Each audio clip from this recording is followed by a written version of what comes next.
एक बात तो हमारी भारत की देवियां बहुत अच्छे से जानती हैं, मायके में भी, मायके में भी अगर पति का सम्मान नहीं होता है तो माताएं अपने मायके जाना बंद कर देती हैं। लेकिन वो पति गलत हैं जो अपनी पत्नी से ये कहते हैं, याद रखो ये बात हम काम की बोल रहे हैं, नोट कर लो भैया, जितने भी संसार के पति हैं वो इस बात को जरूर सुन लें। ये सभी भारत के ही नहीं विश्व के पतियों को हम एक निवेदन करना चाहेंगे व्यासपीठ से, तुम्हारी और तुम्हारे ससुराल पक्ष की चाहे 1% न बने, चाहे कितनी भी लड़ाई हुई हो तुम्हारी, पर तुम्हें कभी भी अपनी पत्नी को यह नहीं कहना चाहिए कि तुम मुझ में से और अपने मायके वालों में से एक को चुनो।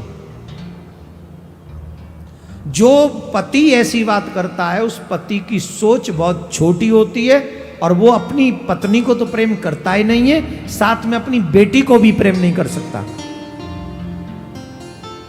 अगर तुम्हारे बेटी है और कल्पना करो कि तुम्हारी जमाई की और तुम्हारी नहीं बनी, और यही बात तुम्हारा बेटी का पति कहे तो कि दोनों में से एक को चुनो, तो क्या तुम इस बात के लिए रेडी हो कि जीवन भर तुम्हारी बेटी तुमसे ना मिले? अगर वो तुमसे मिलने आएगी तो उसका घर टूट जाएगा।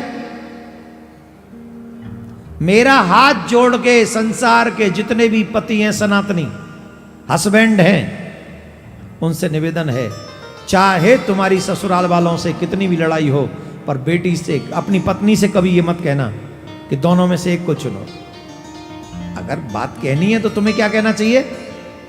तुम चली जाओ, तुमसे मेरा कोई प्रॉब्लम नहीं है, क्योंकि तुम्हारा मायका है, वहां तुम्हारी माँ है, तुम्हारे पिताजी हैं, 1-2 दिन 4 दिन 5 दिन रह आओ, मुझे इससे कोई परहेज नहीं, पर मुझे चलने के लिए मत कहना, मैं नहीं जाऊंगा।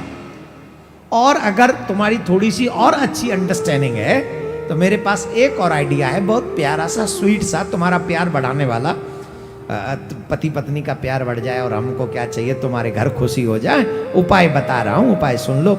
ये कहो तुम तैयार हो जाओ, मैं तैयार होता हूं, मैं गाड़ी स्टार्ट करता हूं, मैं तुम्हें तुम्हारे घर के बाहर तक छोड़ दूंगा। जिस दिन आना हो, अभी रुक जा, पूरी तो होने दो, जिस दिन आना हो मुझे कॉल कर देना, मैं तुम्हें लेने भी आ जाऊंगा। पर इतनी अंडरस्टैंडिंग तुम भी रखना कि मुझे घर में भीतर आने के लिए मत कहना। अगर तुमने ऐसा प्यारा व्यवहार किया, तुम अपनी पत्नी की नजरों में से कभी गिरोगे नहीं, बल्कि ऑलवेज वो कहेगी कि मेरा पति इस संसार में सबसे बढ़िया पति है। और शायद मेरे भारत की जितनी भी सनातनी बेटियां वो सब खुश हो जाएंगी, और मेरे बच्चे खुश हो जाए, मेरे प्यारे, मेरी व्यासपीठ, मेरा ठाकुर अपने आप प्रसन्न हो जाएगा।